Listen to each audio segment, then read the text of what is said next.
बालमित्रांनो, पहा आपण आज वजाबाकीचे उदाहरणे पाहूयात। 3 अंकी संख्येतून 3 अंकी संख्या वजा करणे। वजा करणे म्हणजे कमी करणे, काढून टाकणे किंवा शिल्लक राहिले, ही वजाबाकीची उदाहरणे असतात। पहा तर पहा मी मांडते। पहा 967 वजा 534। पहा आता आपण याची वजाबाकी करणार आहे, कमी करायची। 967 वजा 534। प्रथम एककाच्या घरातली वजाबाकी करायची, नंतर दशकाच्या आणि त्यानंतर शतकाच्या। तर आता एककाच्या घरामध्ये वरचे 7 आहे आणि खाली 4 आहे, मग मोठा अंक 7 आहे, 7 मधून 4 कमी करायचे। तर पहा बालमित्रांनो, आपण ह्या मण्यांची माळे पहा, ह्या माळेद्वारे आपण हे उदाहरण सोडूया। पहा आता ही 7 मणी घेऊ आपण। 1 2 3 4 5 6 आणि 7 हे 7 घेतले। पहा ह्या 7 मण्यांमधून किती मणी कमी करायचे? 4।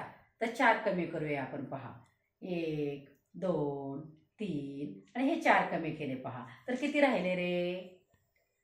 3। अगदी बरोबर, जे 7 मधून 4 कमी केले 3 राहिले। पहा त्यानंतर पुढचे दशकाच्या घरामध्ये 6 आणि 3 आहेत। आता 6 मधून 3 कमी करायचा आहे। पहा मोठ्या अंकातून वजाबाकी करताना मोठ्या अंकातून लहान अंक वजा करायचा असतो। आता हे 6 मणी घेऊया। पहा आपण 1 2 3 4 5 आणि हे 6 मणी घेतलेत। पहा कोणता रंग याचा?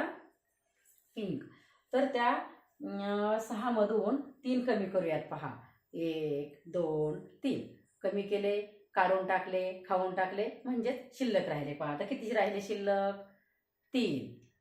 मग ते 3 इथं मांडूयात। पहा आता पुढे पहा, शतकाच्या घरामध्ये 9 आहे तिथं आणि इथं 5 आहेत। आता 9 मधून आपल्याला 5 कमी करायचे। पहा तर 9 मधून 5 कमी करताना आता हे पहा 10चे असतं बरं का, असं मण्यांच्या माळीमध्ये दशकाचे ह्या माळ असते ही, त्याच्यातलं आता फक्त 1 कमी केला। पहा हे 9 मणी झाले आणि ह्या 9 मधून आपल्याला किती कमी करायचे? 5। 1 2 3 4 आणि हे 5 कमी केले। पहा 9 मधून 5 गेले, किती राहिले? 4। पहा अशा प्रकारे आपण मण्यांच्या माळेचा उपयोग करून तुम्ही आणखी कोणत्याही काड्या घेऊ शकता किंवा तुमच्या जवळपास पेन असतील, पेन्सिल असतील, याचा वापर करून सुद्धा अशा प्रकारचे वजाबाकीचे गणित करू शकता।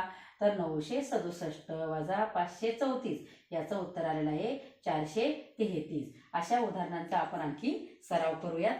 धन्यवाद।